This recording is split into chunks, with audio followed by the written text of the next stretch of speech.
Alright, welcome back to Flight Sim 2020 and welcome to a beautiful morning here at Ayers Rock Airport, once again in the A2A Comanche, and this is of course episode 7 of the Australia to South Africa tour. And in the previous episode we had a look at obviously Ayers Rock and some of the wildlife around it, but the plan for today is we're actually heading to Alice Springs. And on the way, we're going to stop, well, not stop, but on the way, we're going to see if we can spot some crocodiles kind of just north of the airport here. So we skipped that last time. We looked at the kangaroos towards Ayers Rock, and today we're going to see if we can spot some crocodiles in the river and then make our way kind of northeast-ish out to Alice Springs. Just over an hour's flight, so maybe with some circling around looking at animals, we're probably looking at about an hour and a half. And then we'll be stopping in the little town of Alice Springs, which actually has quite a significant airport for a little town. They've got scheduled airline flights with Qantas and Jetstar, I think, in there. So this will be one of the bigger airports in our Australia trip. And from there, we're going to kind of continue to head northeast. So my original plan, remember, was to go around the west of Australia all along the coast. But I'm going to continue to head northeast from here. And we're going to head towards Cairns. I don't think we'll get to Cairns, actually, because that's a little bit too far east. But we'll head up. I don't know what the area is actually called, but that, like, I don't know what you call it, but the part that kind of sticks out closest to Papua New Guinea, and then we'll hop over, because I want to do as little time over the water as possible in a single engine plane. So we'll hop over into Papua New Guinea, and that's going to be super interesting because of the weather. It's always raining and cloudy there, so that's going to be loads of fun. But that's the plan for today. Today's leg, we just need to get from here over to Alice Springs. So we're all tied down and everything from the last flight, so let's jump aboard and we can start with our pre-flight. So let's get rid of this. Now we need this guy.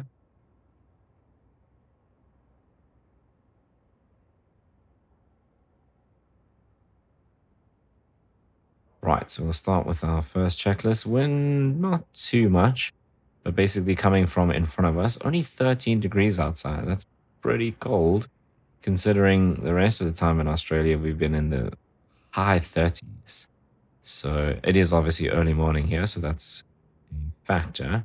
It looks like we're going to be taking off in this direction. So our runways here are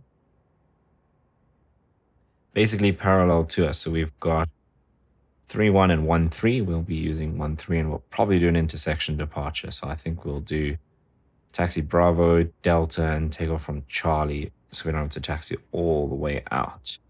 Okay, let's go and do our walk around. So we can get the door open.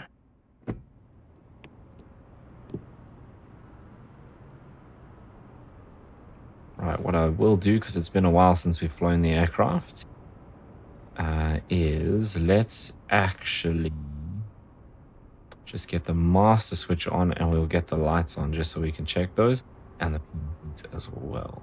Okay, in reality, I wouldn't leave the pitot tube on with the pitot, because that's not a good idea. So let's, oh, we didn't actually have the pitot tube on, but it is definitely getting warm. So let's jump inside and we can just turn that off so we don't damage it. Right, let's go around and check flaps. Wow, I have absolutely no flap movement at all. Oh, there we go.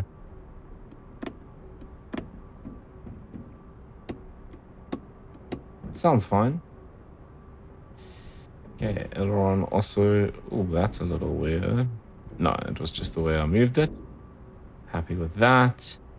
Oh, the other thing I was supposed to do actually is fuel up, because we need to fill up with fuel. We should be full. So if I just do this, it should fill everything up. And then this should be in kgs, and then we should have our normal loadout over there. Okay, that's cool. Right, that's fine. Let's go back and continue. We can see our nav lights are working, and we have fuel in the tank, which is good. So tip tank done. Why did it take me back to this one? That's super weird. Okay, test the fuel.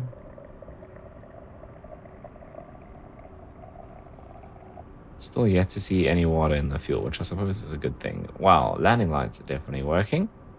Let's get rid of these. Yeah, this should be right up to the top, inside that little ring. Okay, that's good.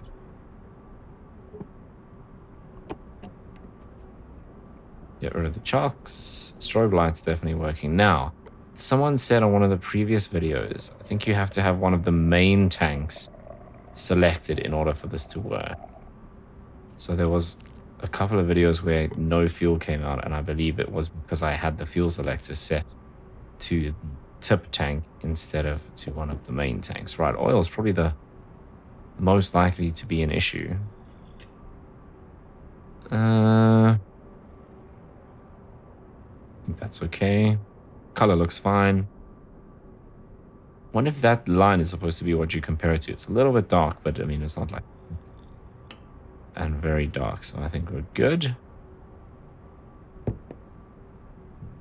Once again, this fuel tank should be all the way up to that lip, or inside that little ring, which it is. So that's good. We'll let that close. Okay, chocks. Tie downs, pitot we've done. Landing light definitely working. Last tank and the nav light is on, and that does have fuel in it. Doesn't look like it's full, but it is. Do some checks on that, and still doesn't look like we have any water issues. Right, aileron, nice and smooth. Flaps, no weird noises. Looks good. Okay, nothing blocking that. Let's get rid of this tie down. I often forget that. Lights are working.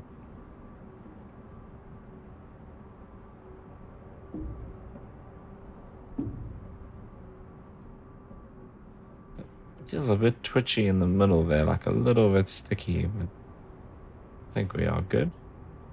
This isn't going to turn very much, but that's fine. Beacon's working. Obviously, we can hear that going as well. Okay, that's clear. I wonder if there ever is anything that you have to like click on to get rid of that.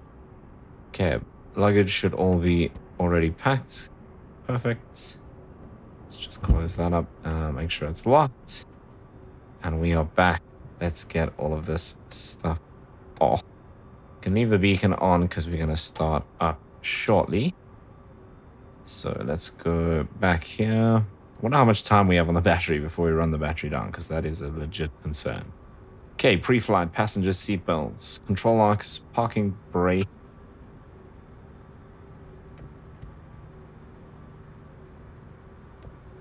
Cool. Guess what should be down, which it is. Flaps are up, radios off. Autopilot master, those are both off. Then electrical switches. Check the circuit breakers, nothing has popped. That's good. And then the beacon is on. Next checklist. Fuel selectors. So we can stay on the left main, that's fine because we're full everywhere around. Mixture to rich. I should probably get this closed.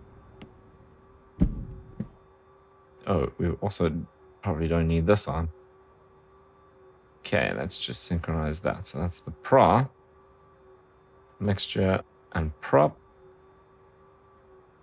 Master switch is on. Carb heat is off. Fuel pump on. Oops, I just pulled the circuit breaker for something.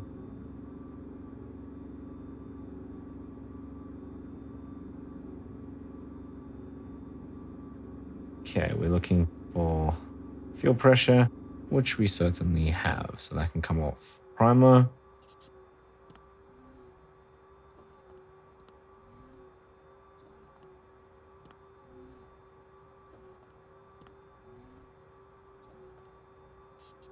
Let's see if that will be fine. Mags to both. Clear prop. Prop area clear. Looks good. Right, engage the throttle, check the oil pressure, and then lean the mixture. A little bit of throttle.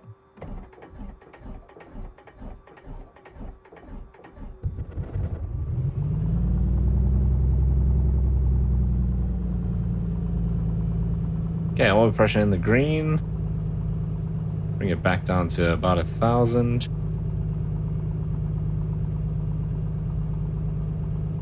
We can bring the mixture back like so. Right. Next checklist. Prime is locked. Avionics. Radios.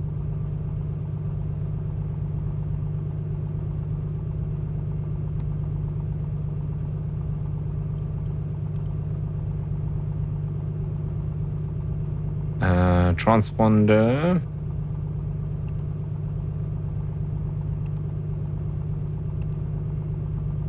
I wonder if they use 1200 or like 2000 or if they've got their own thing here in Australia. I should probably know that. Okay, I'll set that as standby. I'll check our route should be loaded in here, which it is. That's cool. Hey, why did this? So I didn't click enter. Right, there we go. Okay, let's do compass and heading indicator. So we're just on 12 there. Oh, what I do need to do is say that we refueled to 90 and save that. Cool. So let's go and calibrate this. So we're just on the 15 side of 12. I know I do this in a weird way, but yeah, so we weren't too far off. Right, landing gear lamp should be green. This is a terrible switch light, so that is actually on. If I do that, it's just gonna stay on actually. So it looks like kind of dark, but that is actually correct. Nav lights are on. Parking brake release and test the brakes. Right, let me make some space on my desk here.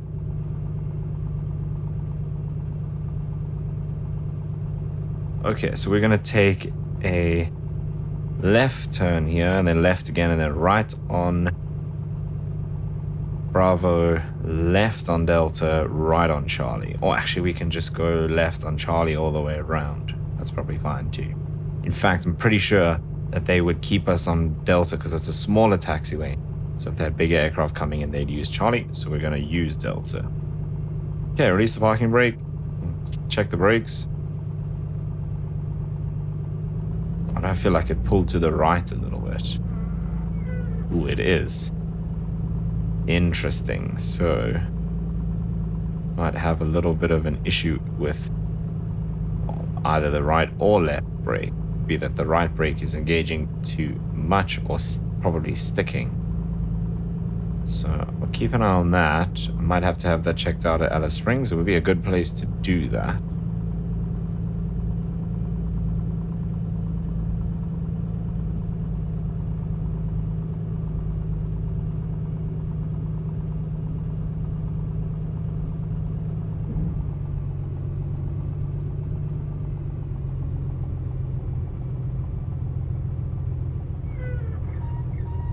Yeah, I think that right brake is sticking a little bit.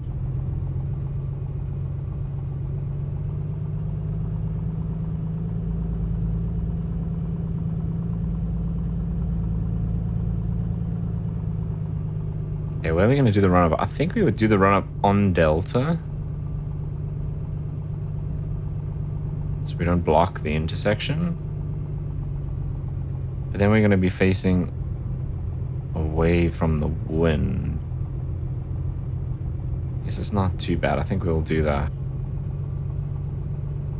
Okay, so this is Charlie.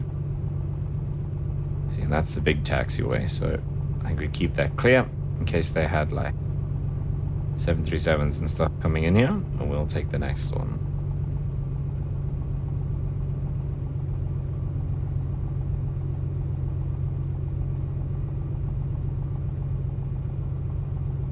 Nice clear weather. It looks like we're going to have all along our route today.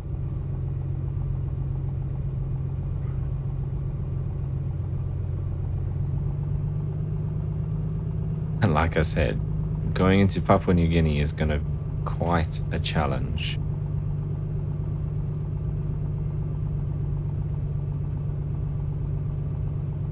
I should probably check. Cabin temperature is pretty cold. Which one of these is the heater? I can never remember.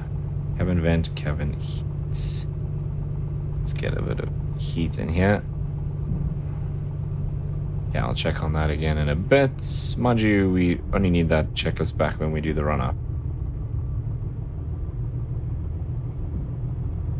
So I think for the sake of keeping Charlie intersection clear, because that's where any big aircraft would be exiting the runway, we'll do our run-up here on Delta. It's not into the wind, but it's a pretty cool day, so I think it's not the end of the world.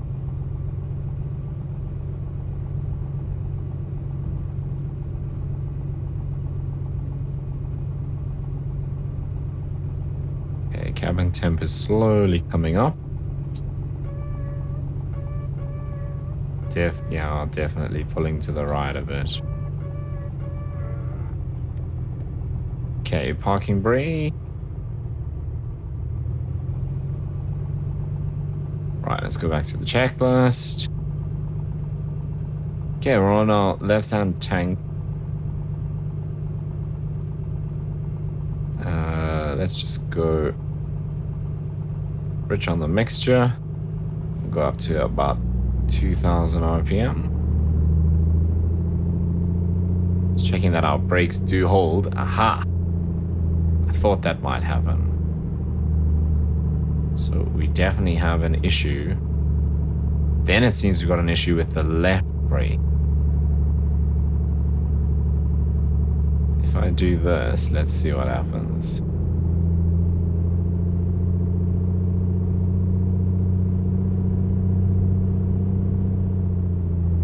Yep, okay, the left brake is not holding correct.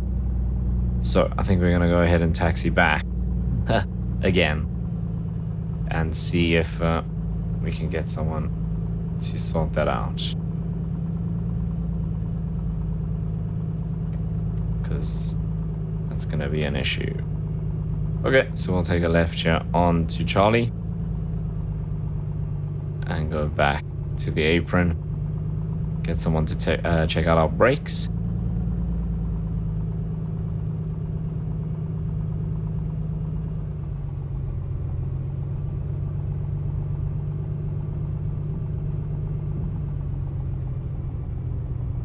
Yes, I think we can get this out the way.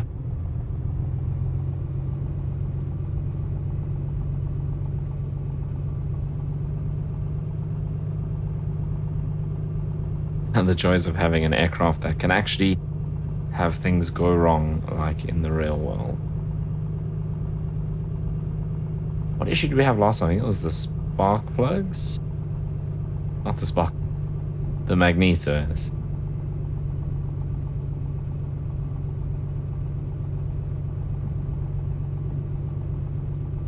Which is a little concerning, considering we only managed like 3 or 4 flights before we had another issue.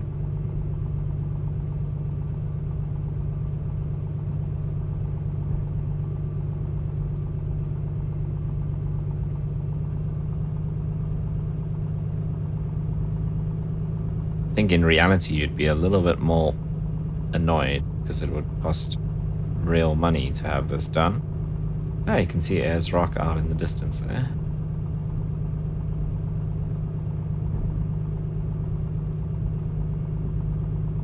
Yeah, am I taking this turn? I think I am, yes.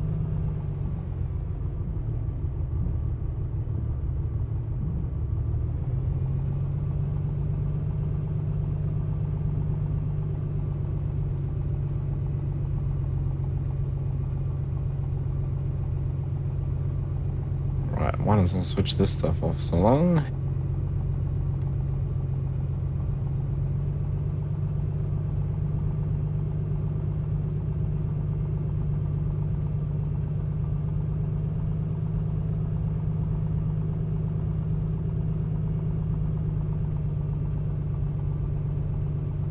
So I think what I'm going to do to make it more interesting is I'm not going to do like a full check of the plane. I'm just going to have the things checked out that we find that have gone wrong.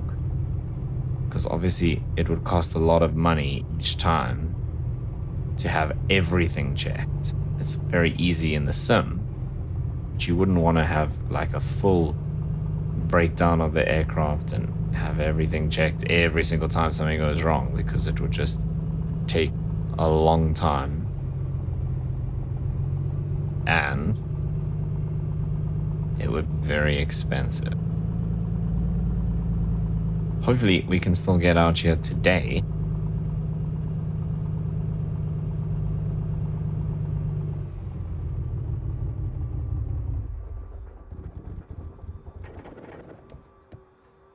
Right, let's get this guy switched off. Probably should have done that first. Do those. And I'll leave it like so. And switch off the master. Okay. Let's have a look. So if we go into maintenance,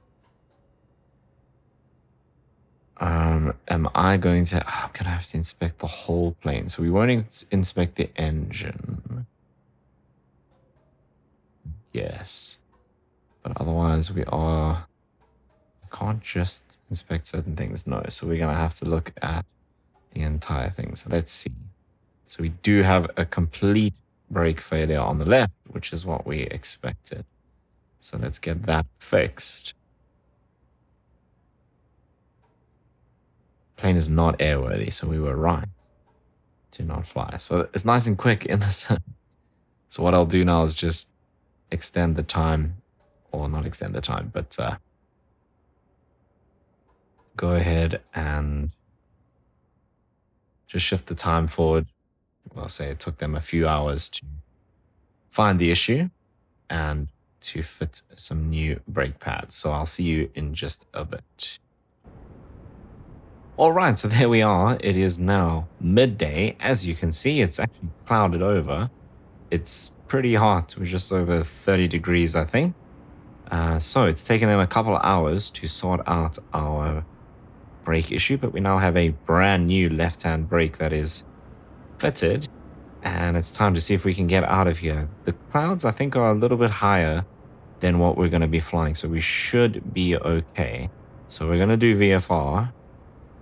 Because we probably got a good 5,000 feet above ground level before we get into the clouds, but we'll keep an eye on that, of course. So if we jump aboard, naturally I think you would do another walk around and everything just to save time for the sake of the video, so you don't have to watch all that again, because in fact nothing will have changed. I think we're just going to go and get everything fired up. So we've done all of this and the beacon is on. So we go straight to engine start. Let's get our mixture and prop full forward. Carb heat master switch. Fuel pump. Fuel pressure is in the green. That's cool. Primer, we obviously started it up earlier, so I'll do a couple less here, I think. That should be good. Mags to both. Clear prop. Cool, that is both. Prop area clear. Cool. There. We just need to do starter for fuel pressure. Sorry, check for oil pressure. Make sure everything is in the green. Here we go. Okay, started nice and quickly this time, obviously because we ran over this morning. Oil pressure, cylinder head temperature should slowly come up. Let's get the avionics on. The radio's on. Get this guy on. And we definitely don't need the cabin heat anymore. We should just get a bit of air inside here. I actually don't want to do any of that, so we'll leave that. Cool. what I'm actually going to do, yeah, let's leave it on the left-hand tank. We'll use that for a bit. Okay, taxi. Primers locked, avionics on, radios, transponder, altimeter we should have. What is the altimeter? 1019. Yeah, that looks about right. 32 degrees. Still 16K visibility. The wind has changed, so we're actually going to take off in the opposite. No, we're going to take off in the same direction. Only 3 knots. 2 knots wind at 202 degrees. Right, let's go ahead and release the parking brake. And let's go out for attempt number 2.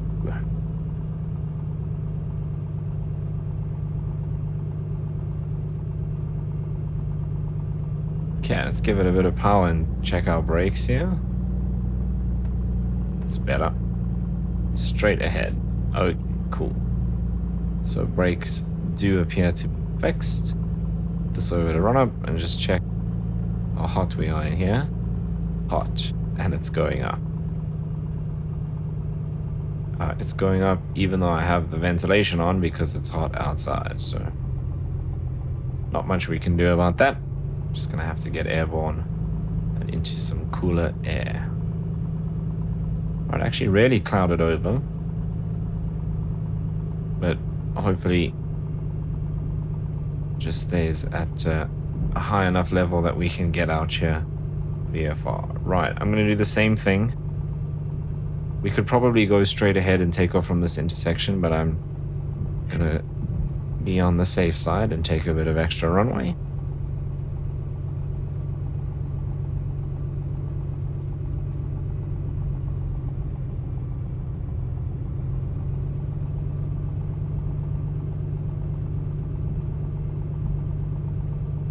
I always taxi to the left here because the tablet is in the way.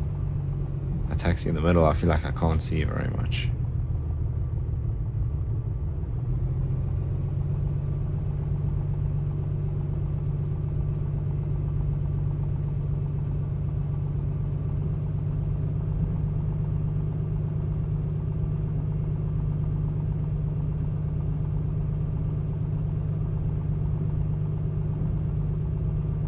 Yes, our first test now is going to be our run-up.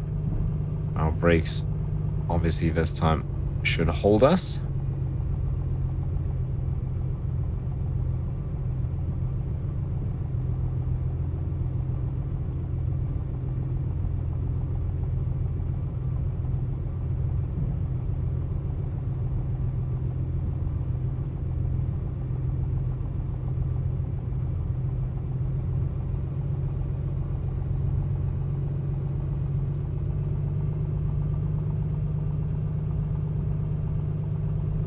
Okay, next right turn.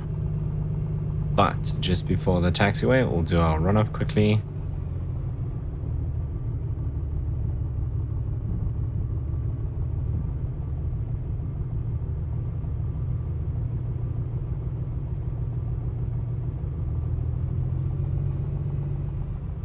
Okay, well, there's not much wind. It is hot now, but we don't have much wind to start off with anyway. Okay, so I didn't actually lean the mixture, which is kind of bad.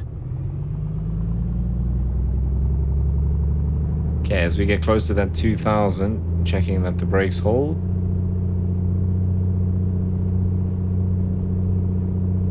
Alright, that's looking good.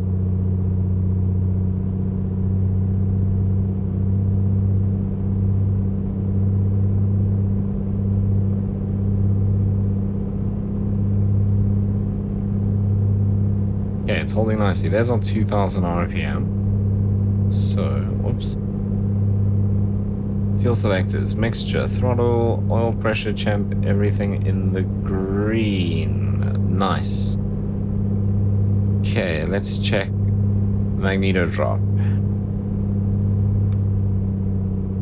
Max drop of 125, that's fine. Max difference of 50. Oh, that's a lot.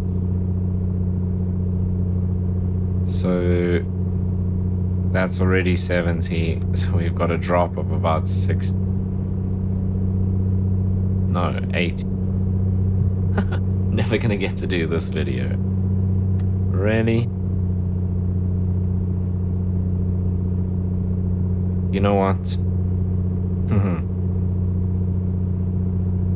We should go back and fix it. But I think just for this video, I'm going to take a bit of a chance, which I know is the wrong thing to do. But we've already had one maintenance issue. I don't want to go back and start again. It's a short flight. We're going to take a bit of a risk. But obviously in Alice Springs we'll have to have the magnetos checked again, which is weird.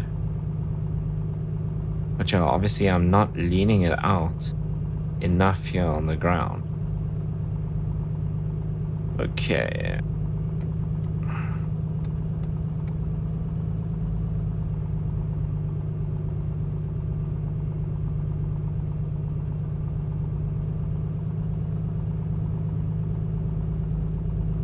Okay, so we got landing lights and strobes on.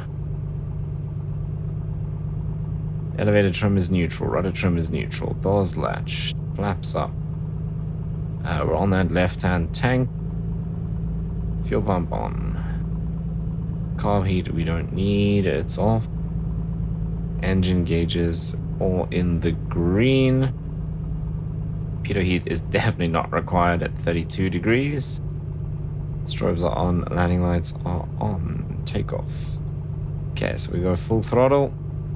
Check the airspeed indicator. Check that the airspeed indicator comes alive. Engine gauges check. Rotator 85, positive rate, gear up, flaps already up, and climb out at 105. Okay, let's go. Transponder on now. Go back to our map. Let's sync up our heading bug quickly. And it'll be a left-hand departure. So we're gonna basically do a downwind departure. Right, let's let go of the brakes. And get rid of that. And here we go.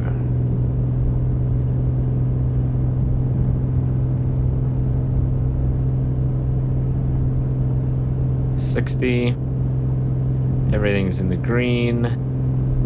There's 80.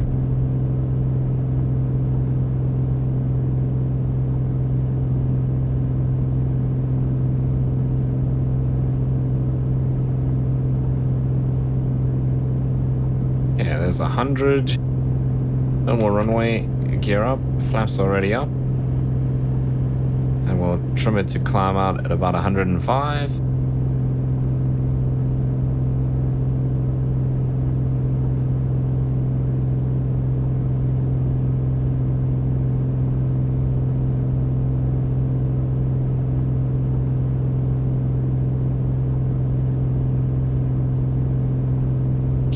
Start our left-hand turn.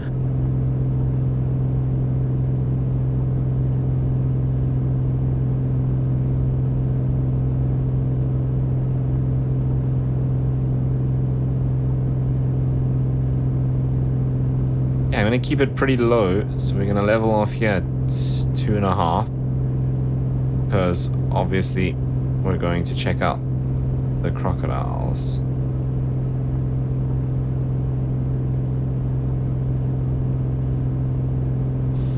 I should have rolled out a little earlier.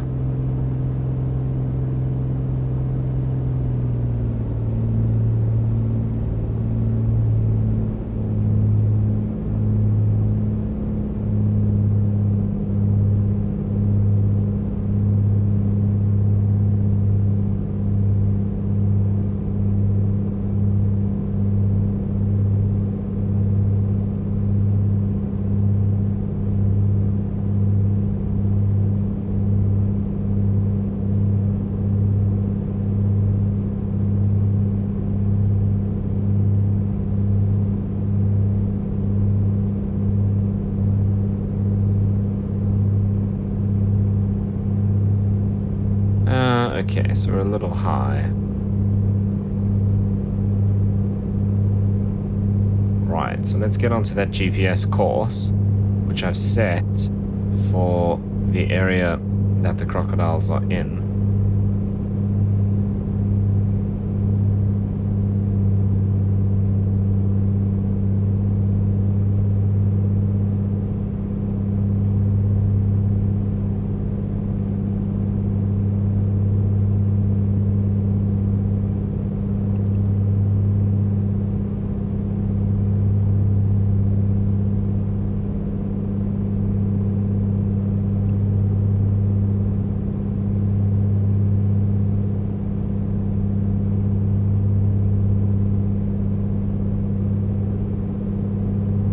Okay, so there should be like a big kind of river delta type thing.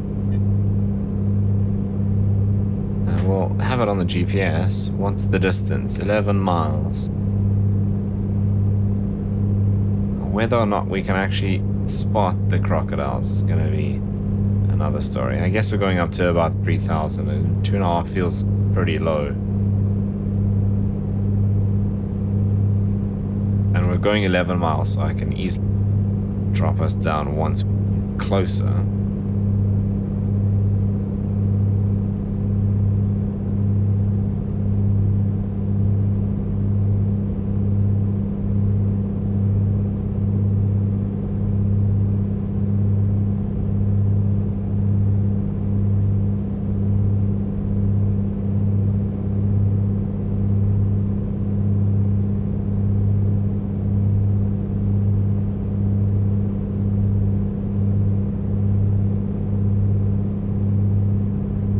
Okay, we can switch off the fuel pump and the landing lights.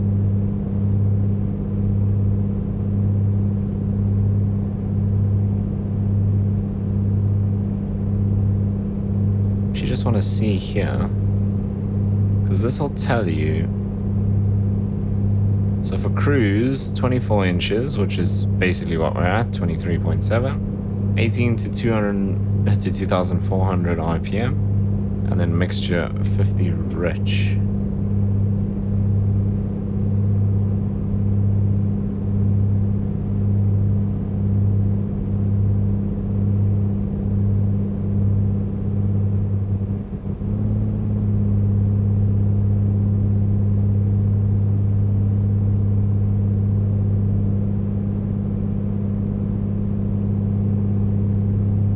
It's still very hot in here. Is this gonna make the temperature go down?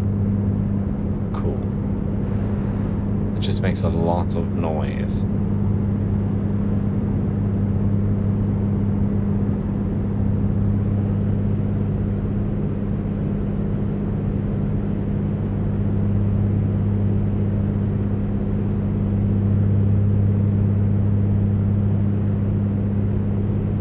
Okay, this looks like the river delta coming up here.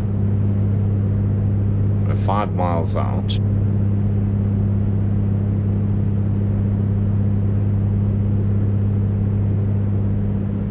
The weather looks fine. We got plenty of space below the clouds. So once again, the crocodiles are part of Sofly Animals pack.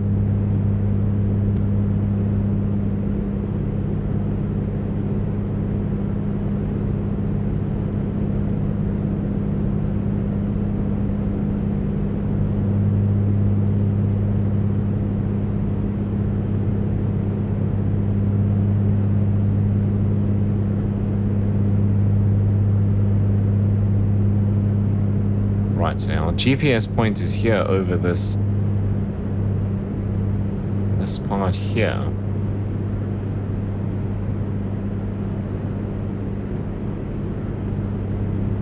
I have no idea what the crocodiles look like in the sim or exactly where to find them. So the point's here, so they're somewhere in this area. So we're just gonna have to see if we can spot them.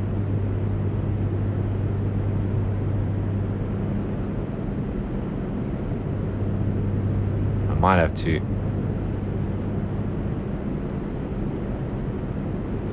slow right down here. We'll probably put the flaps down again like we did last time for the kangaroos. I'm assuming, well, our markers up ahead on the edge of the river, like they wouldn't be out here, it's too dry, so they're probably going to be next to, if not in the water.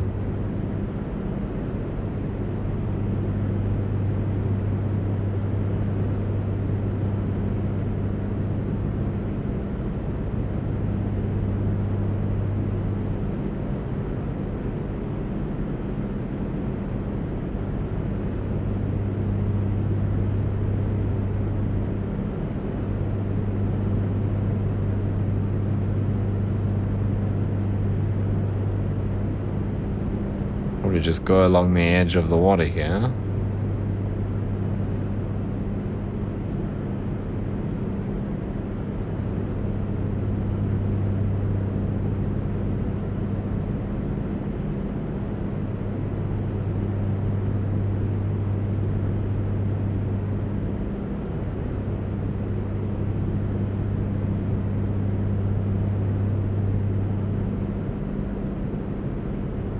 See anything.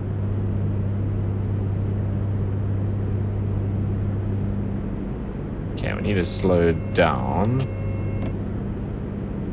We'll get some flaps in to help us.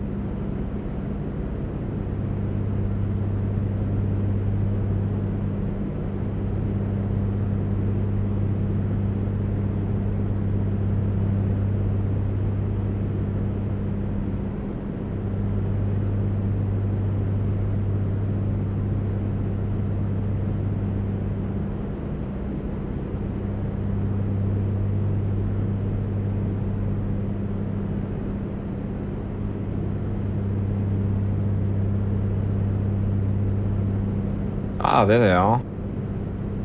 Just ahead of us. I think there's some in the water as well, but there's definitely some here on the land kind of moving around. There we go.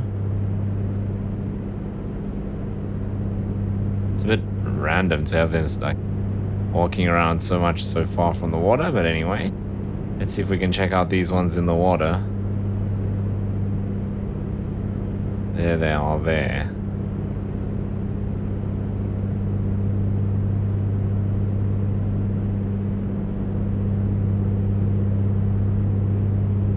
That's a bit better, at least having them in the river like that. Kind of swimming. Oh, there's a whole bunch.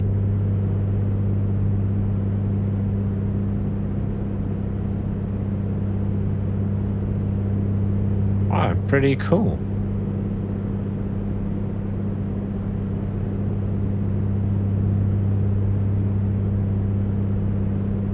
Okay, we have actually managed to spot the crocodiles.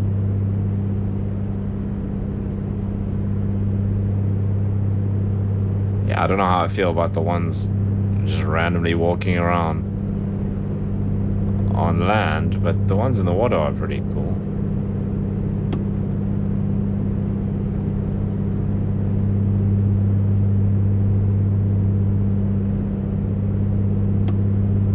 Flaps up and we will be on our way.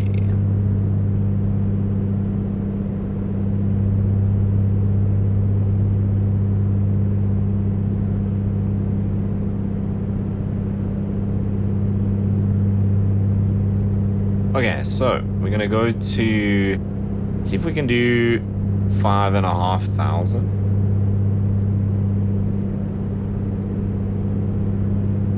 I think we should be able to stay below the clouds at 5.5.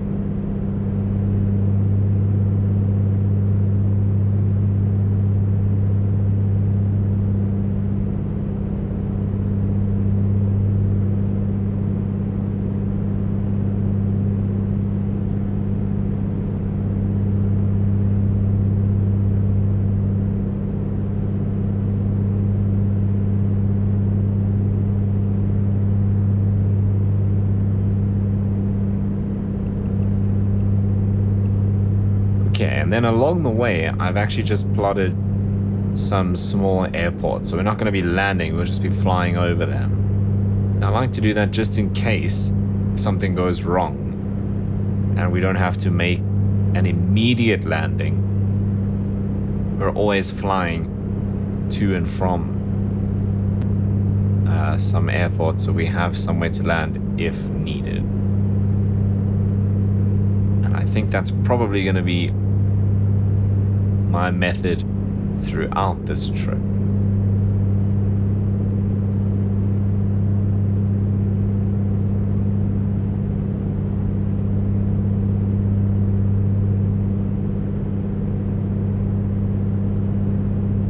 Okay, it's 3,000 feet.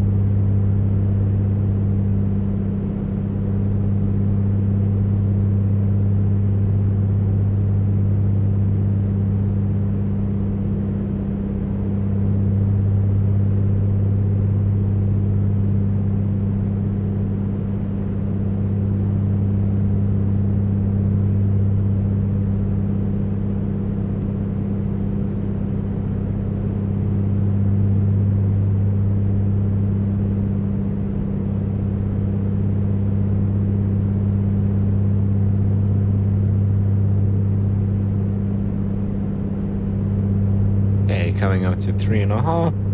Wonder what river this is.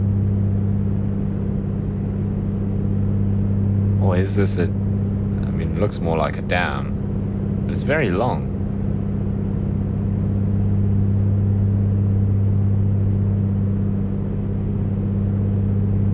It's also not on Navigraph, which is very strange. Okay, so it doesn't look like a river, it looks more like a dam. Or a lake, I suppose. Okay, as we're coming up to 4,000 feet. Very pretty.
Coming up to, so just passing through 4,500, so we've got 1,000 to go.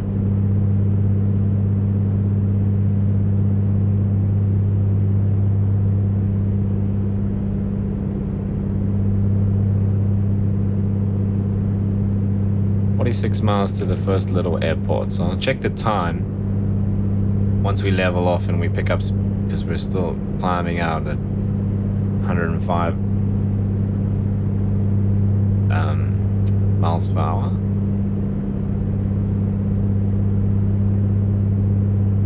Right, otherwise everything's in the green.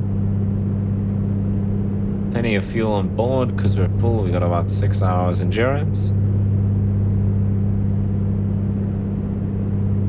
That cylinder 5 is a little hot.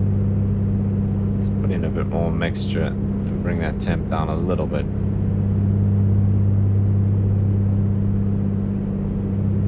Okay, as we're coming up to 5.5, I think I'm gonna put on the autopilot once we get to 5.5. So we can get that on so it can power up so long.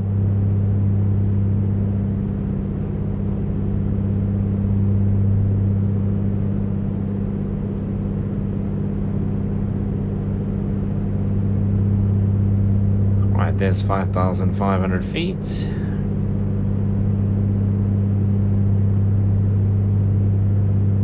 Now we should pick up some speed.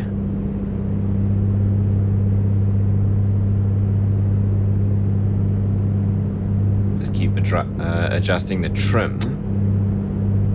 so that we stay at 5.5 as we pick up speed.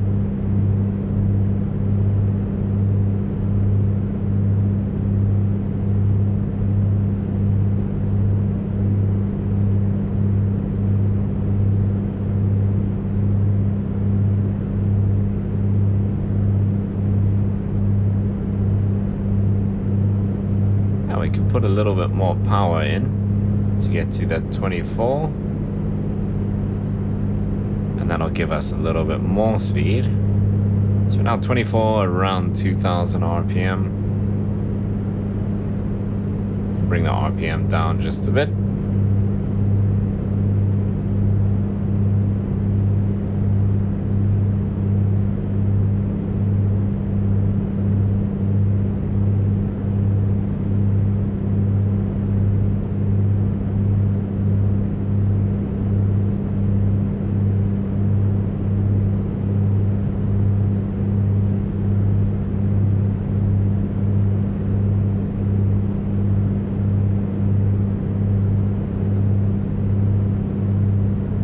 So I'm just gonna put our heading onto a bit of an intercept because we're pretty close to the GPS course.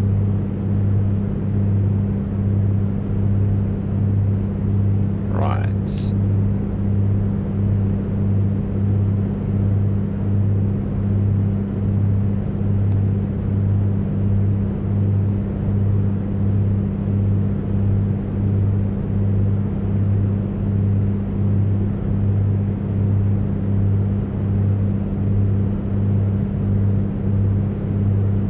Now I'm dropping a bit too much altitude, and for some reason my autopilot button isn't switching the autopilot modes.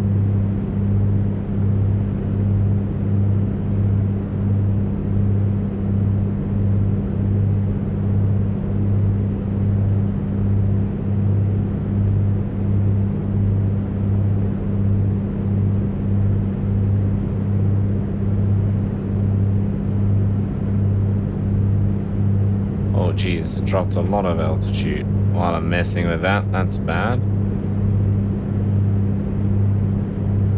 Okay. So it should keep us on our GPS course now. Hopefully it starts a bit of a left turn now.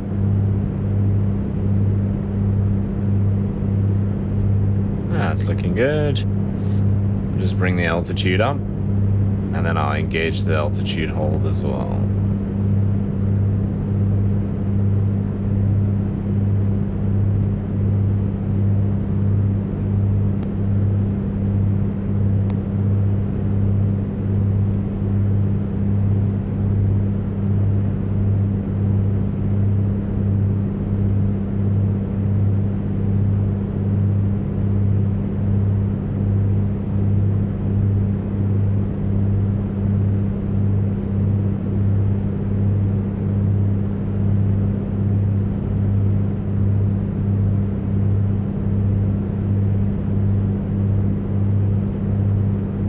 So now it should keep us on our GPS track and hold our altitude there. So endurance now sitting at just over 5 hours.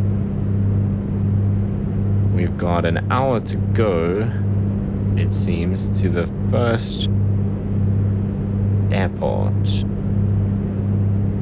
So we are probably looking in total here at probably an hour 35, hour 40 minutes.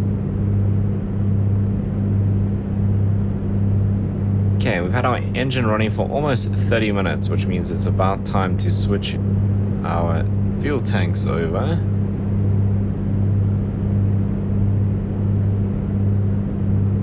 Just want to lean the mixture out a bit, just keeping an eye on that temperature.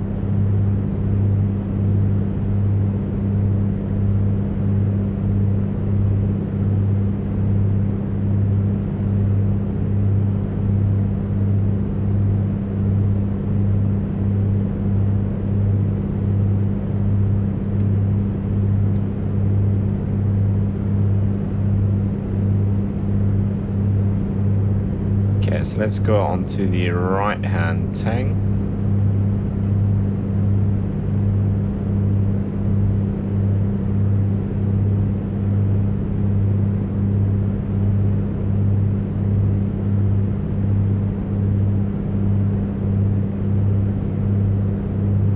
Okay, so these are our tip tanks, which are both showing almost full.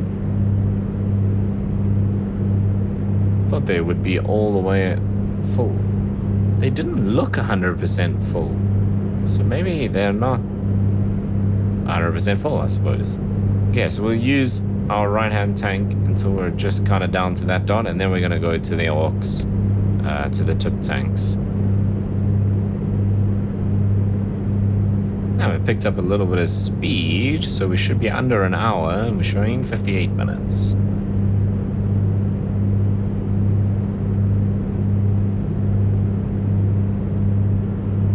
Okay, we're going basically 60, well, 55, 56. So I think we're still good.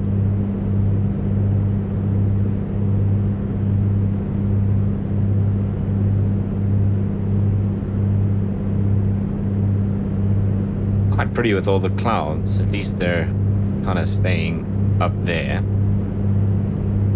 so that it won't bother us. Let's check cabin temperature.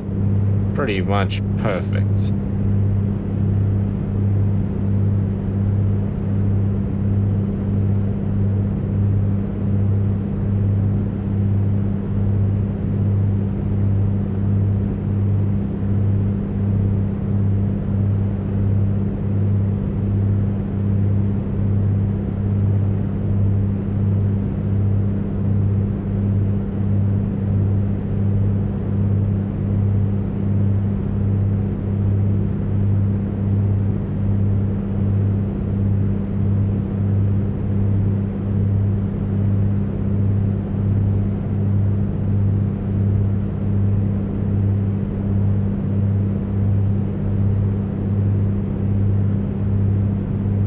Still amazes me the expanse of Australia, how you can just have so... I mean, we're going to fly about an hour before we see anything, and we've been going probably about half an hour already.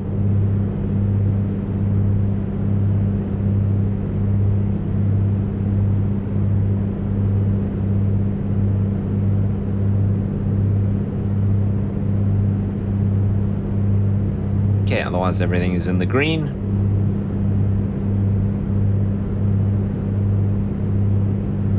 Cylinder temperatures are fine.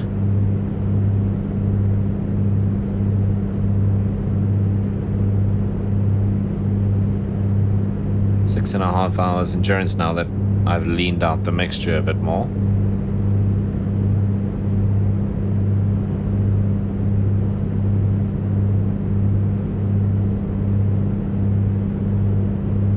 Right, I'm very smart. This is the ETA to our destination, or E actually. That's all the way to Alice Springs. It's an hour to Alice Springs. It's only 8 minutes to the first airport, which we're supposed to be at 7,500 according to Flight Sim's flight plan, which I'm not doing. So my bad. We're going to fly for another 8 minutes or so to that little airport, and then we should start a bit of a right-hand turn. It's actually a little bit hazy out there.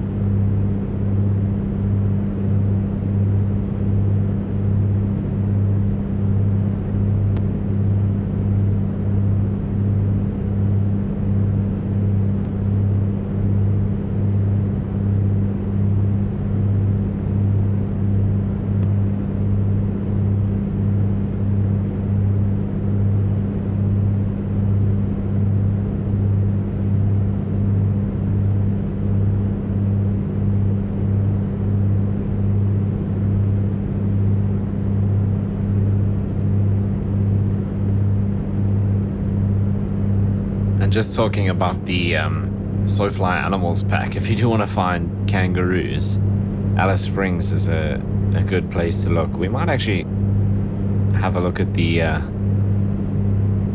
town of Alice Springs on the way out, because we're going to fly over it when we leave. But it seems like the kangaroos are just like in and around the actual town itself. We're going to cross over, or mostly fly parallel to a bit of a mountain range. And again, I just don't know any of these places. Normally when we're in South Africa, I'll tell you the mountain range and the rivers and lakes and things. But yeah, we're gonna fly along that mountain range for quite a bit. And then it seems like there's kind of like a riverbed. And there's a whole bunch of kangaroos down in the riverbed, it seems.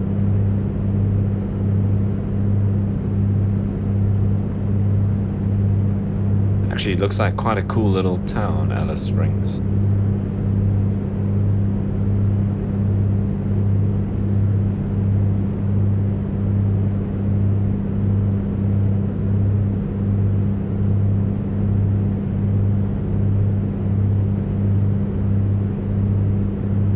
If you know something cool about Alice Springs, let me know in the comments down below. Right, time to Alice Springs, just over 5 minutes, 13.5 miles. Everything in the green. And just keeping an eye on that flight time. Once we get to about an hour, we'll switch over to the tip tanks. And we'll do left tip tank first.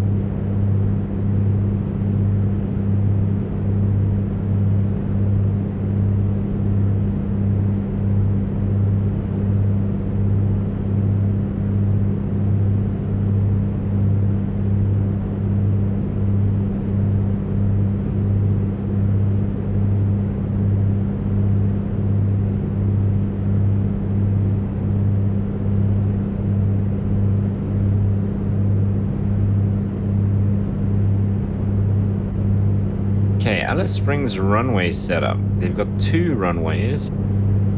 Very small one, 1735, and then the main one is 1230. From where we're coming on, we can basically do almost straight in for runway 12, which is the active runway, so that's nice and easy.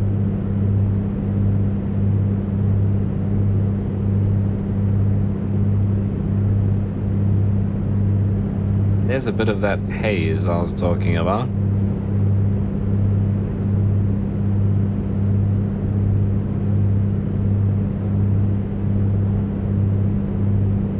Okay, Alice Springs has a VOR. Also, my screen is very dark.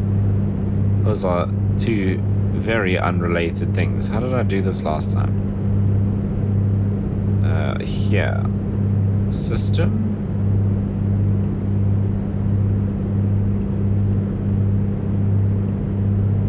That's a lot better.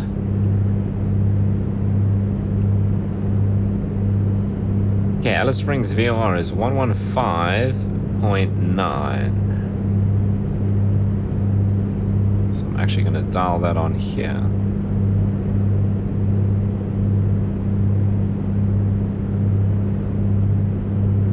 Ground speed, distance 125. I don't know why the time doesn't work.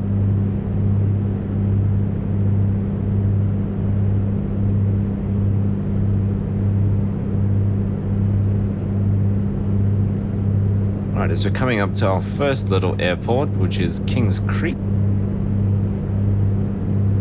You can see the kind of, I don't know if you call it mountains. There's like falls over there. It doesn't look particularly high, but you can definitely see if you look on the map that the string of like little fold mountains runs basic east to west. We're going to turn to kind of follow that in just a bit. I'm trying to look on the map and see if I can get like an altitude.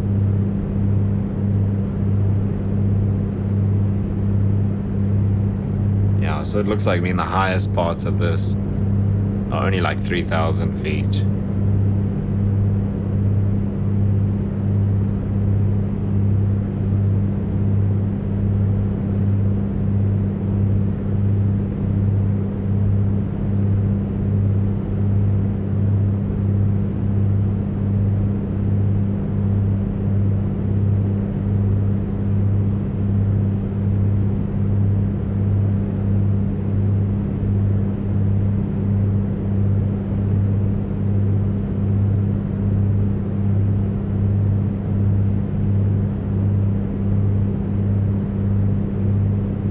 What we're coming up to, the highest points are like 2,700,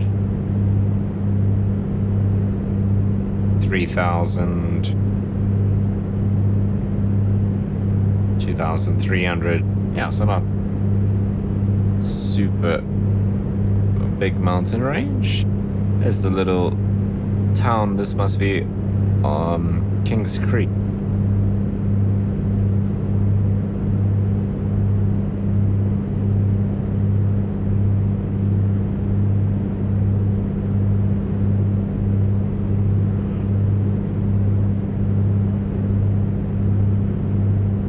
Going slightly out to the left for this airport, so it must be the next one where we turn right. So we're gonna go over this mountain range.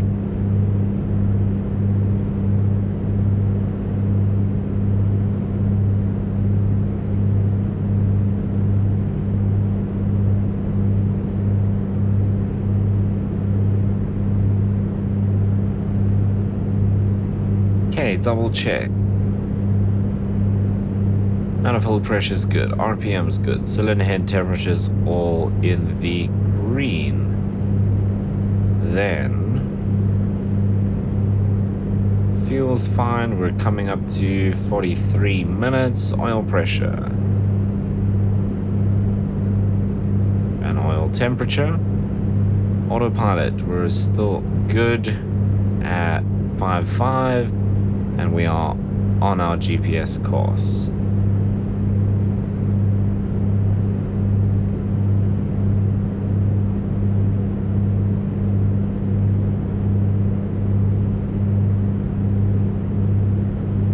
I wonder, this gauge here, which cylinder head does it show us?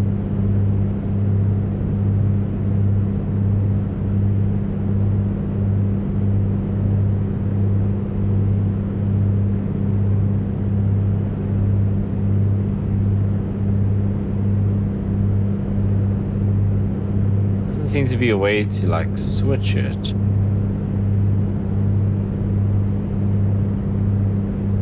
This obviously shows us each individual one. What if this shows you like the highest one? Although the highest one is way closer to the limit than that. That looks like it's probably showing us the first one. I mean, what is that? That's 275, that's 425, random numbers. But we're probably looking at about 300, which is probably... Yeah, it's probably just showing us the first one.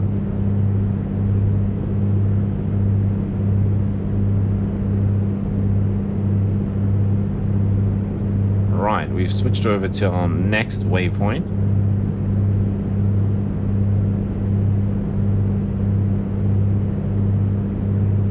Which is coming up in 9 minutes, 25 miles. 44 minutes total to go to Alice Springs. How cool is that scenery?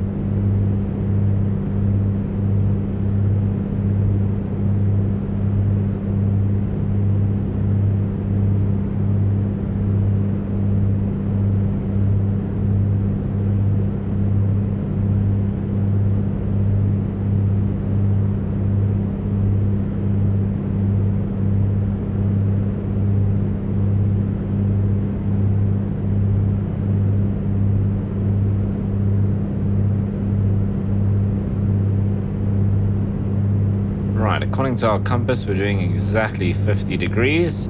So we're going to do a bit of sync here.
there's a little bit of instability in the air. You can see every now and then the aircraft just wobbles a little bit. I mean, it could have been a lot worse over these ridges. Yes, that looks cool.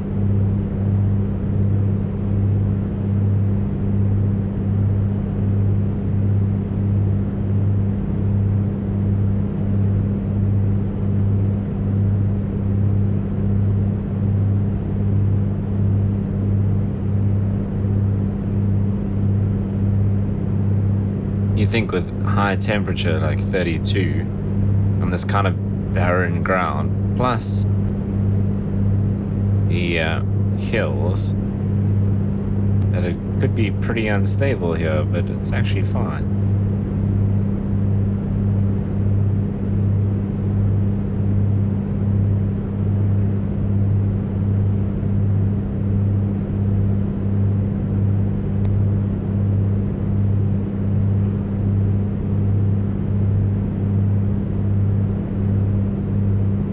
Okay, 6 minutes to Yonge Airport, and then we start a bit of a right-hand turn. 40 minutes to go.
So it's places like this where you have to be careful.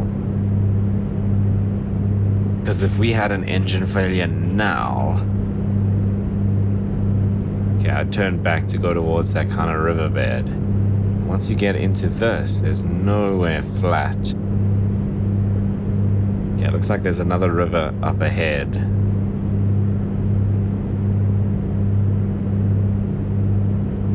And I wonder if this is actually farmland out here, or if this is just like nothing.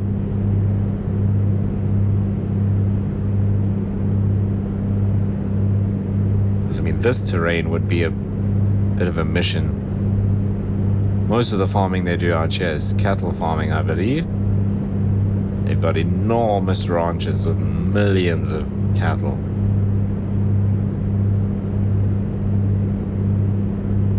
But I mean, trying to find your cattle and stuff in this terrain is not gonna be fun.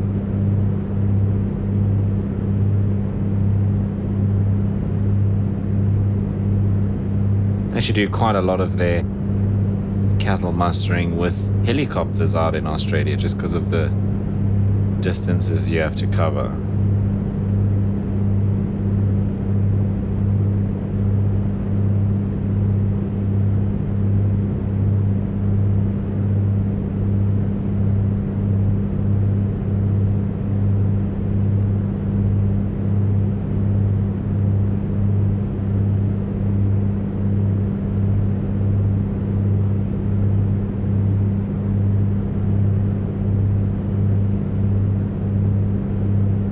So cool how the lights on the wings change as we get under the clouds. You'll see like the wings turn dark as we're in the shadows. Very cool.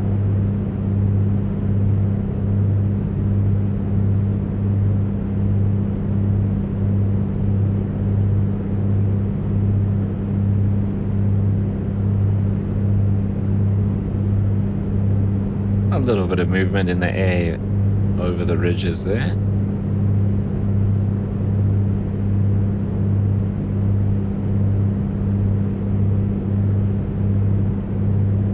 Okay, 2 minutes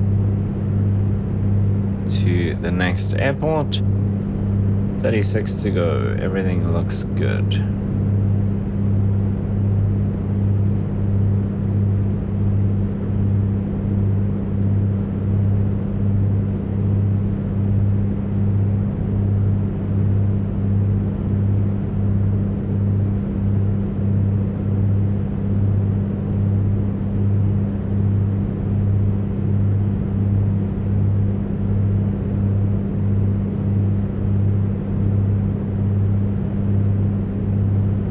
Oh, then actually just outside Alice Springs, it's kind of on one of these ridges, there's a military area. So we need to stay out of that airspace. It's all the way up to flight level 180, restricted area. We're actually going to fly to the north of that, basically following the road. So we'll go north of the restricted area and then come in onto runway 12.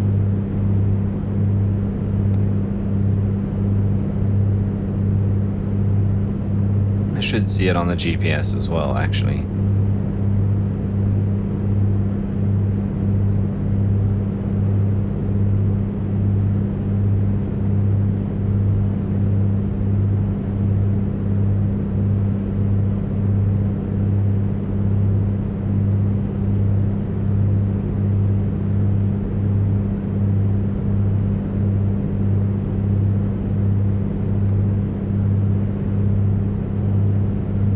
Crazy to think there's like a little town here below us.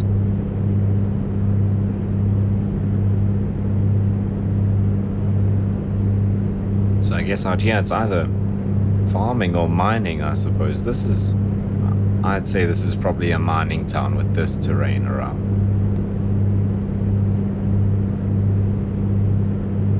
Right, there's our right-hand turn. Next airport is just under 12 minutes.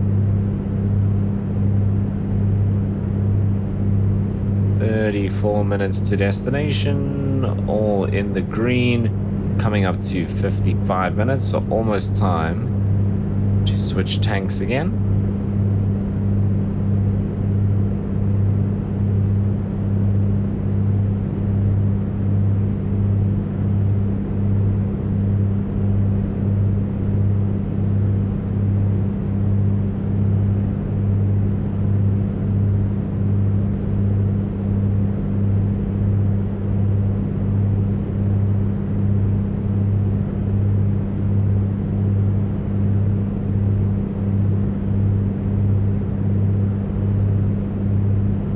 You can see what I was talking about with the lighting. So if you look at the wing now, it's not as bright and shiny because we're under the clouds. Very cool.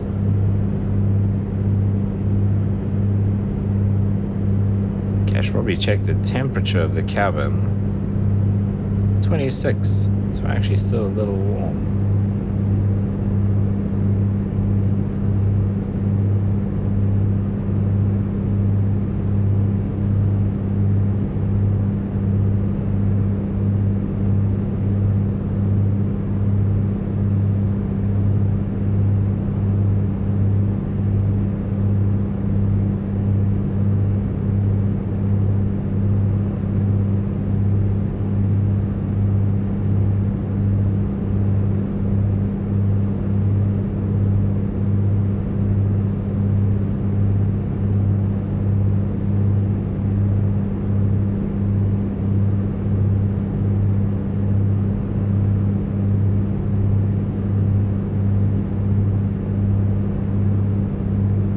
Some higher kind of mountains out that. Look at that there, and I think that's the range that Alice Springs sits on and that military base.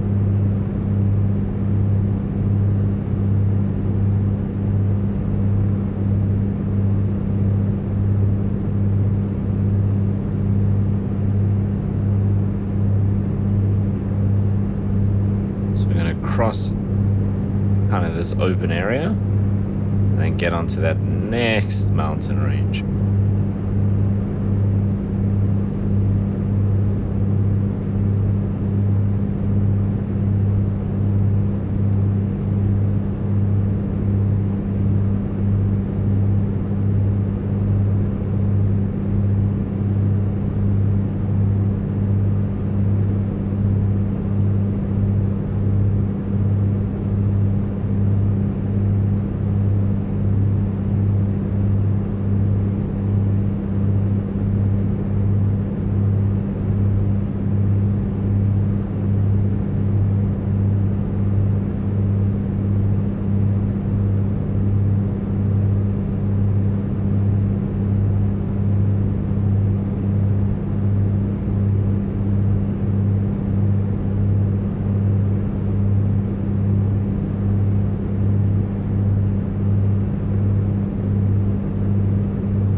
Okay, 7.5 minutes to the airport, 30 minutes to go. Everything looks good. Coming up to 59 minutes, so just about time to switch tanks. And let's flip this over to the left-hand side, because we're going to go onto the left aux, which is our left tip tank over there.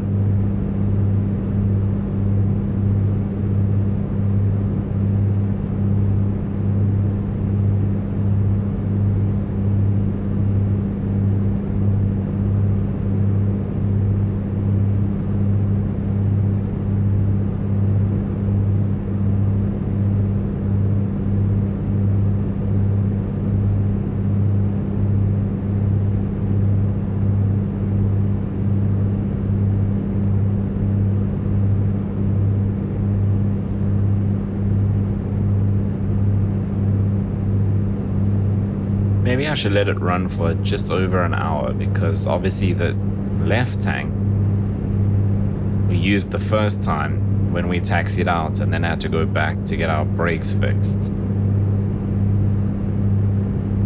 Although looking at the gauge, it's looking pretty even actually. I mean, those gauges aren't super accurate, but I think it actually looks fine. So we're coming up to an hour now.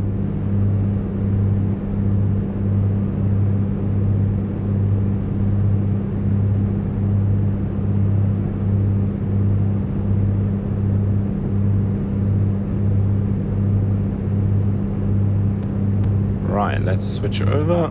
So we'll dial this to there and that one to off.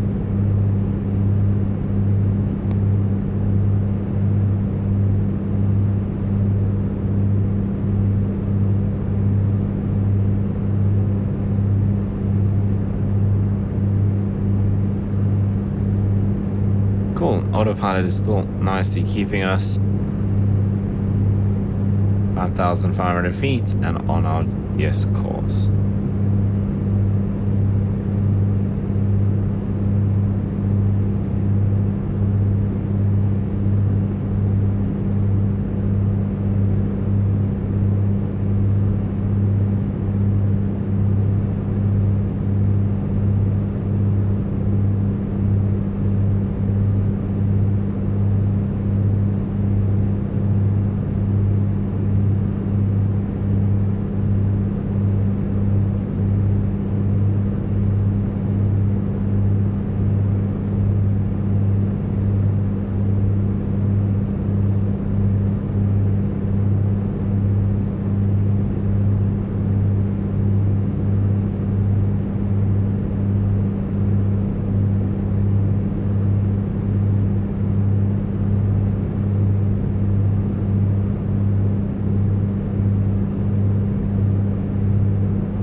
we're now less than a half an hour away from Alice Springs, and we've just gone around 4 minutes. What is the next airport? Johannesburg. And then the next stop after this is Alice Springs Airport itself.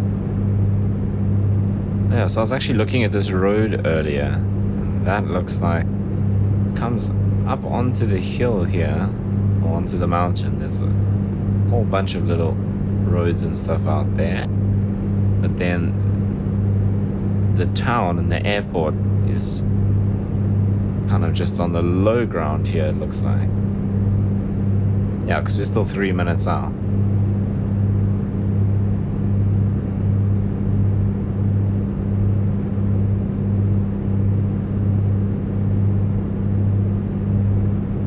All along the top here, there's roads and some like buildings and things.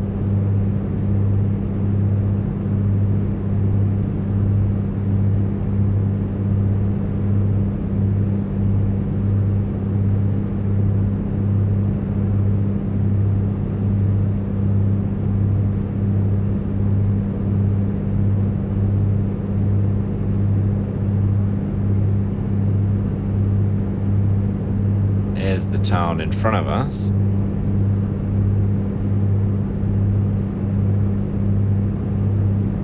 I think, yes, there's the airstrip just other side the town. Looks like just a dirt strip.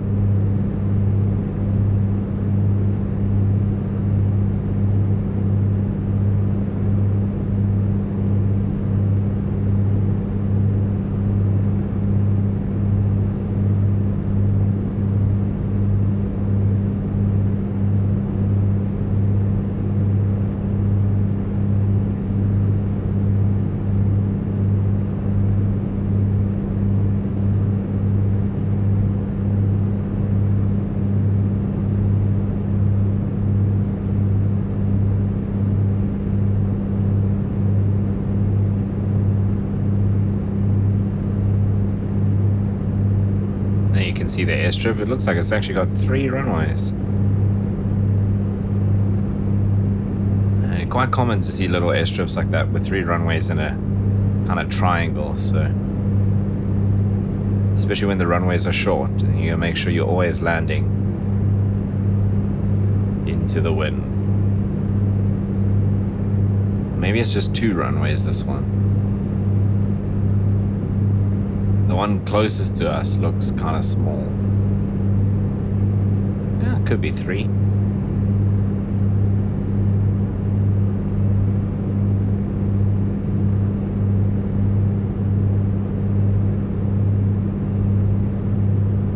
Right, this mountain range to our left here, which is the one that goes along to Alice Springs, looks quite a bit more significant.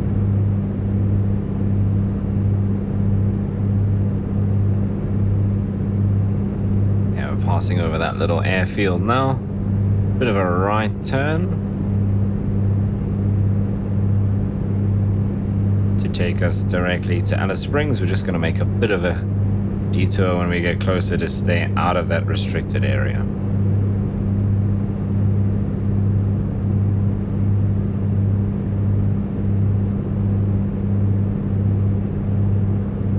Okay, 1 hour 5 minutes. 1 hour 5 minutes. Cylinder head temperatures are fine. The fuel looks good. Oil pressure, oil temperature. Autopilot is holding us just fine. We should start a gentle turn to the right now, which we are doing. And we got about 23 minutes to go. We're going to do basically a straight in to runway 12 at Alice Springs. Airport elevation, I should find out.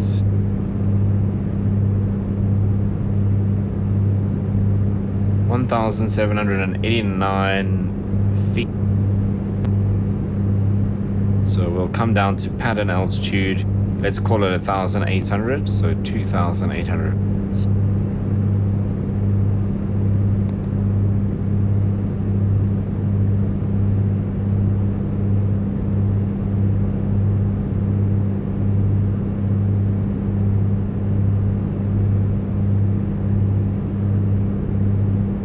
So in terms of fuel, our timing is actually perfect. We can switch over to a new tank just before we land. The only problem with that is we're going to be a bit unbalanced because we've been running the left-hand tank. And we'll switch to the right tip tank just before we land. So maybe I should shorten that period a bit. So instead of doing 30 minutes, I'll do 50. And then we'll switch over. So we should be pretty even once we get there.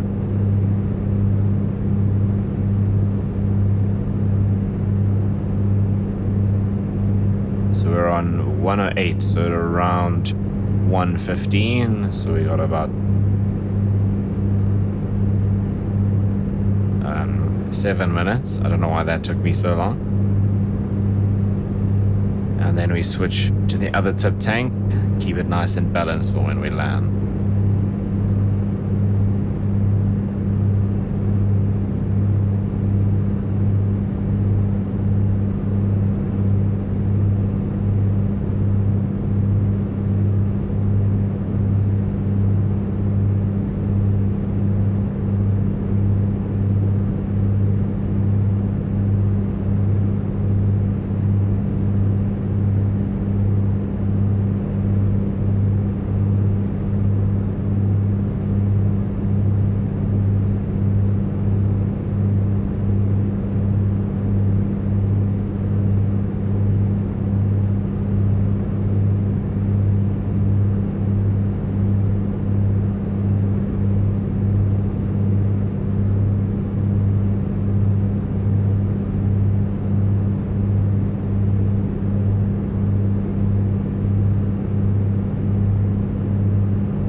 Yeah, we just dropped below the 20-minute mark. 19 minutes to go. We're in an hour 10, so we got 5 minutes. We'll switch tanks.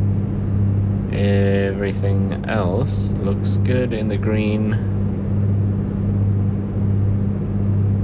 Just under 50 miles.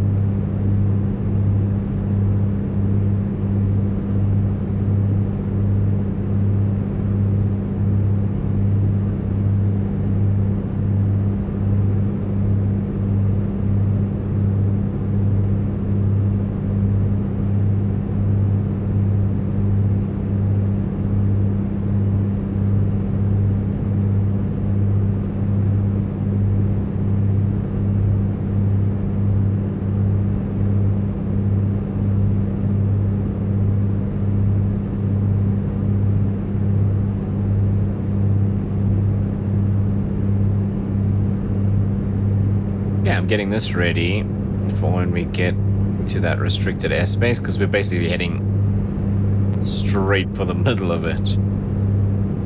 We're going to go around over the mountains to the north and approach from that side.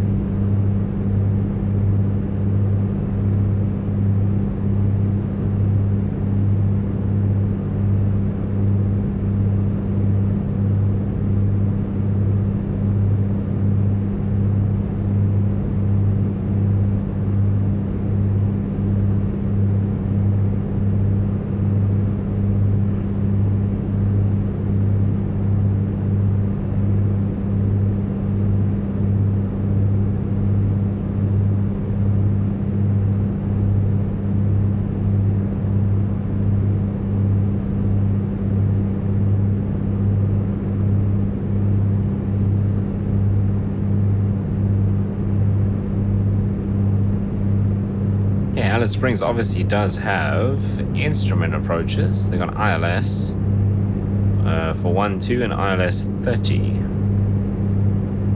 It's an NTB approach.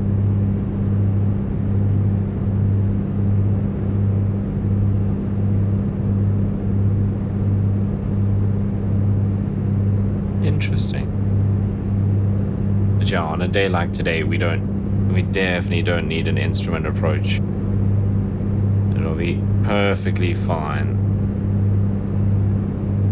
to do visual.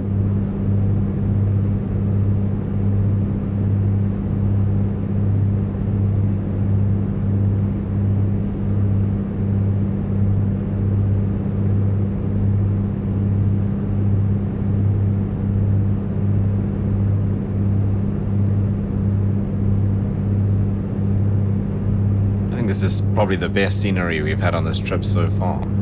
So the rest has all pretty much just been flat.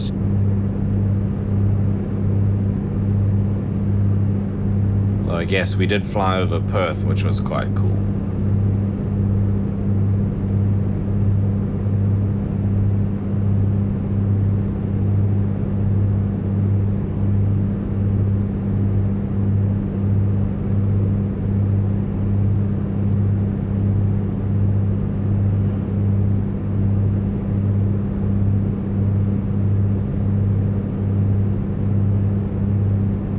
The clouds,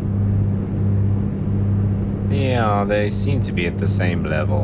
I don't think we'll have any issues. I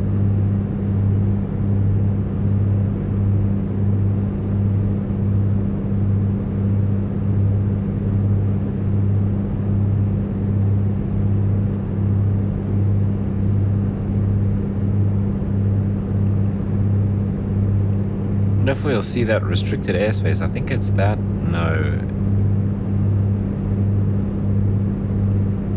that's the VOR.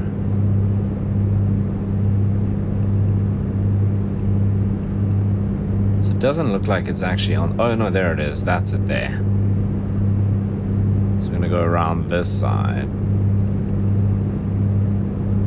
Because if I go this side, I've got to come all the way back in like this. If we do that, we can just go straight in.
About 13 minutes. Just keep an eye on that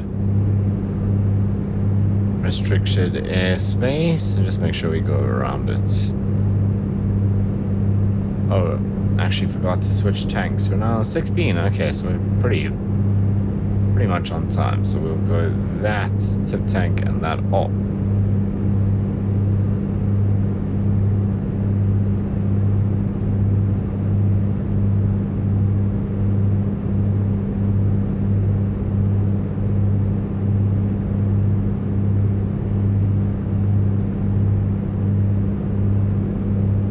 Let's see, did we make any kind of difference? Yeah, that's come down to 3/4.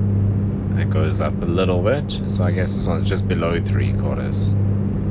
So a little bit of a dent made in our fuel, which is cool. And we probably don't have to fill up here at Alice Springs, but I think we'll have the magneto checked because that left Magneto is not 100% happy. We'll probably just do that at the beginning of the next episode.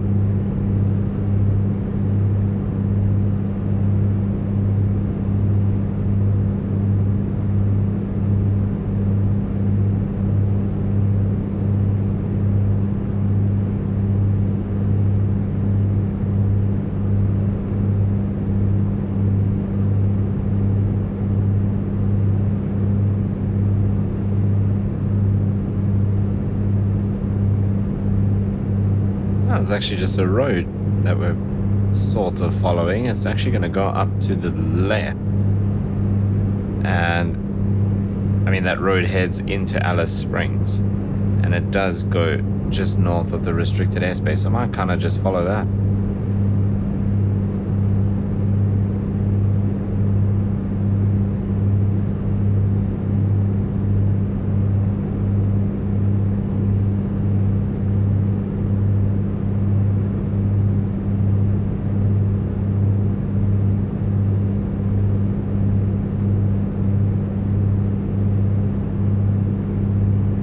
Go into heading mode, and that'll take us just to the left here.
Okay, so the road kind of follows this river here.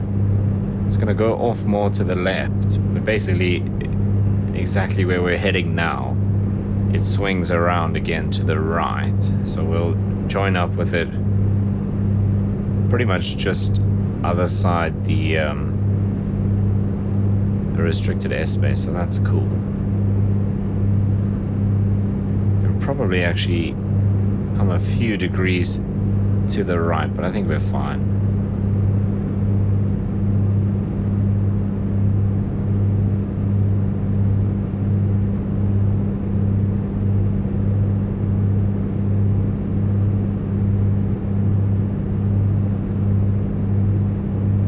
Now let's go a little bit over.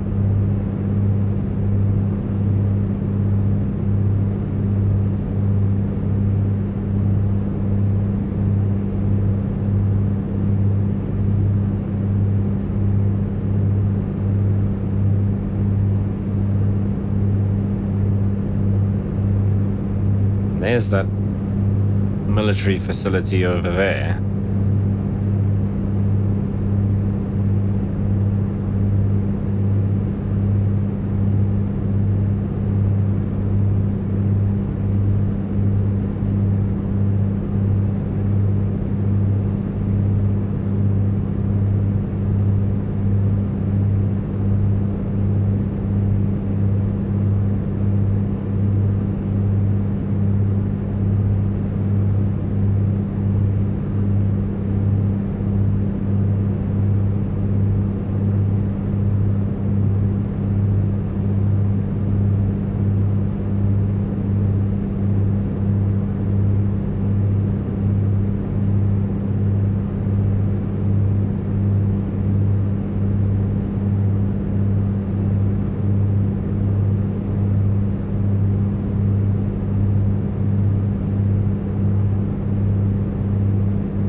you know what I'm actually going to do is just put in the ILS frequency.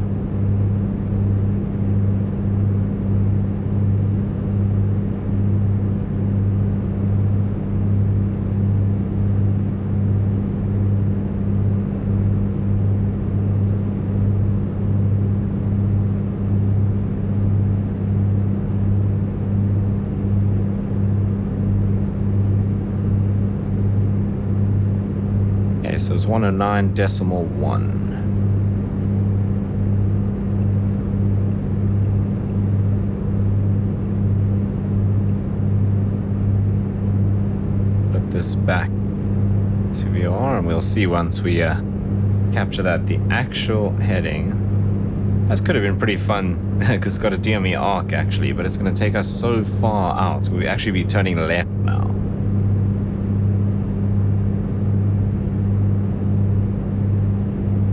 It's a 15-mile DME arc, so the actual heading is 116. So that is about there.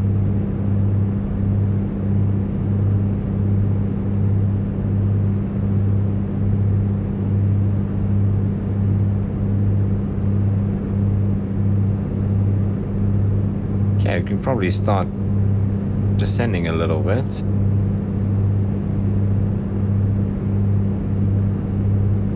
So level off at 2,800.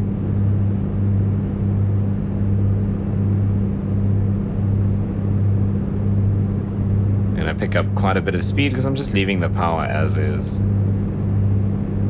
Just make sure we don't go into the yellow.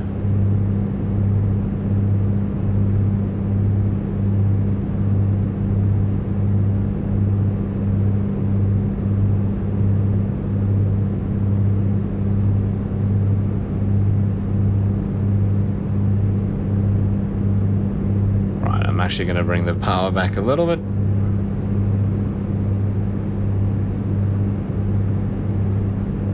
There is that facility over there. Can't actually remember what it's called. It's something to do with this gap here. Something gap.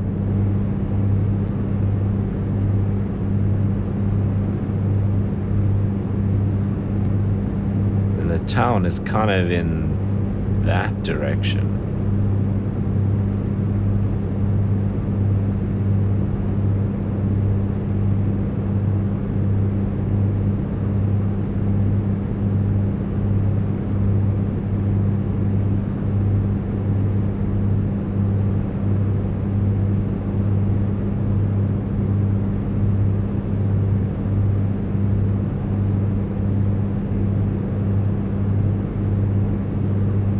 There's the airport, I can actually see it.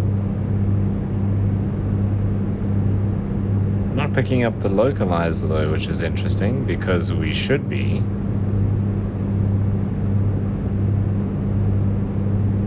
Okay, I'm gonna ditch the autopilot. We can start our turn here.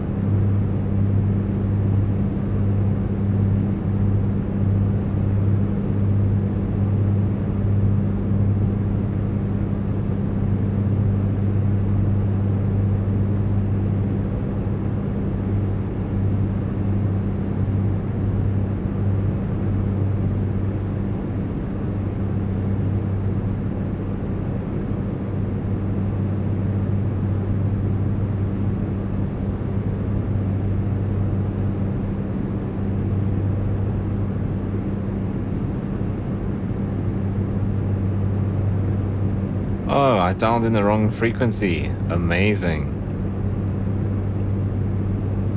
It's 109.90. Watch that move now. Oh, no, just flip it over. Oops. There we go. Ah, not that we need it. Okay, let's go mixture and props.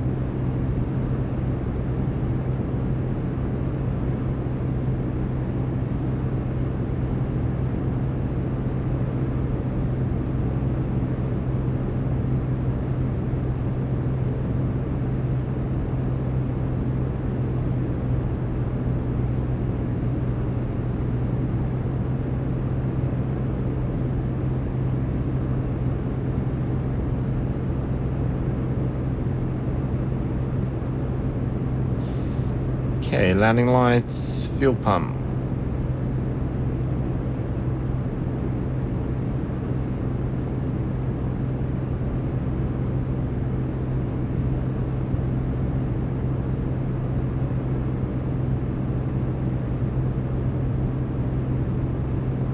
That's Alice Springs off our wing there.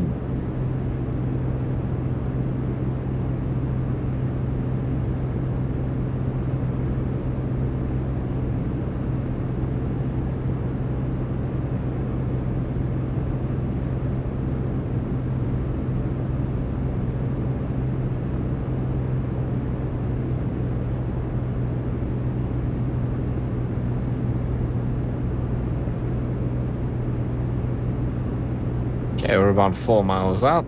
We're in the white arc, so we can start getting flaps down.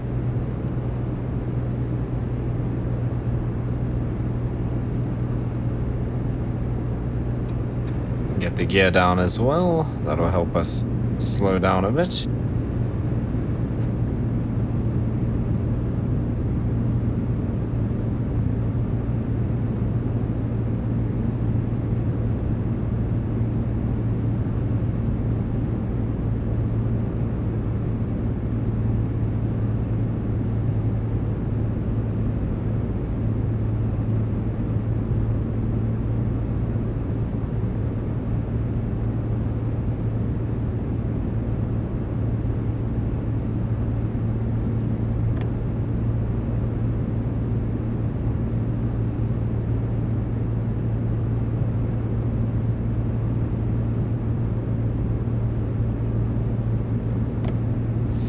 Okay, flaps are fuel. Flaps are fuel.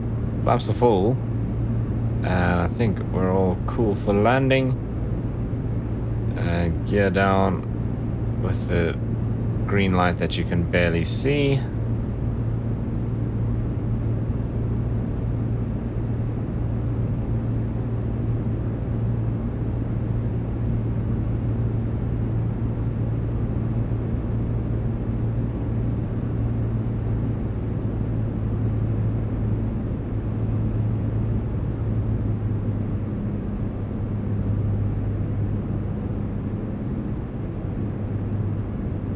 Nice big runway here at Alice Springs, so obviously we want to try and take that first intersection to the left. The GA ramp is actually all the way on this end of the apron.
Right, welcome to Alice Springs. Let's just close these up.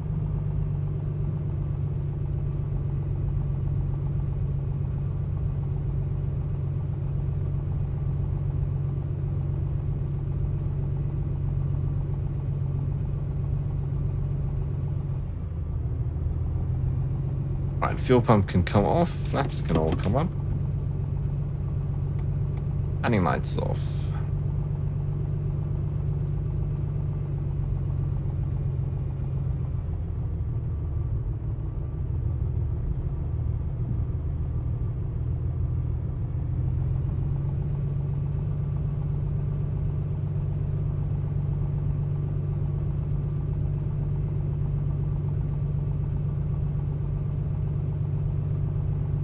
I think the GA apron actually starts over here, other side of that vehicle.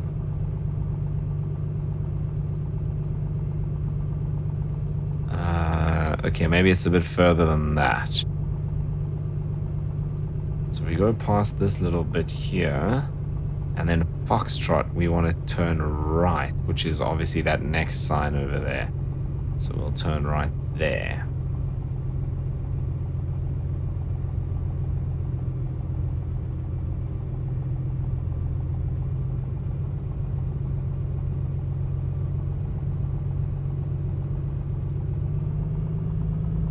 And does that say Foxtrot? Why does that look like Alpha? We're on Alpha.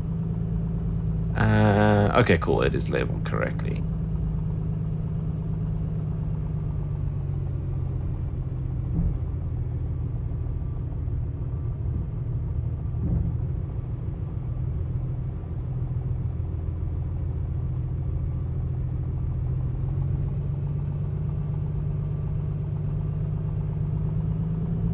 Oh, probably could have turned the strobe lights off.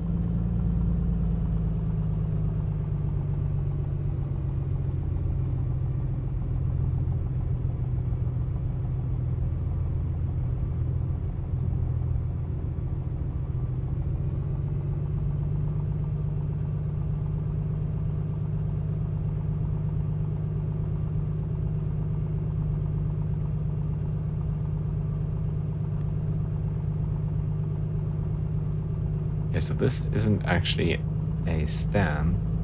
They're over here.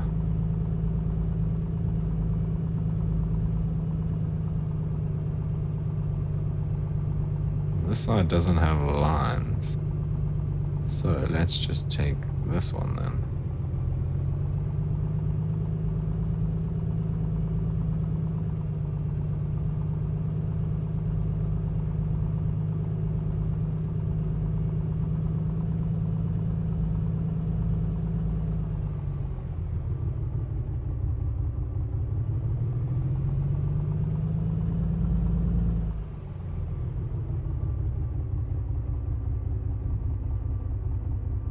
Right, but there we are, safely at Alice Springs. So that's off, that's off, that's off. We can now switch that off. That's cool.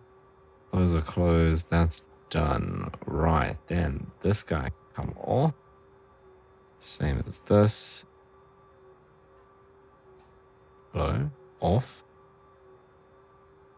And, oh, that's just the volume. I can actually just leave. Okay, that's cool. Off and off. And then we can switch off the master.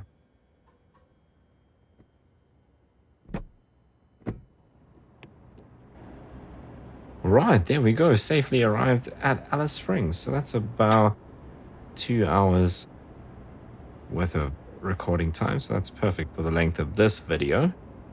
So that's going to bring us to the end. In the next episode, we might actually have to fly a little bit of a longer route again. I know right in the beginning I did that one like 4-hour flight. But there's quite a way to go for the next flight. So like I said earlier, we're going to be heading northeast. Kind of get up towards Papua New Guinea and then do that short hop over the ocean into Papua New Guinea, but we'll see. I'll see what airports I can find, because here I'm just looking on Navigraph, and the next kind of fair-sized airport is Mount Isa, but that looks quite a long flight. Yeah, it's probably 50% longer than what we just did, so it's not actually too bad. But I'll have a look and see what the next leg will have in store for us. But that's going to bring us to the end of today's video and to the end of this leg. If you made it all the way to this part, thank you so much for watching. I really do appreciate it, and I'll see you in the next one.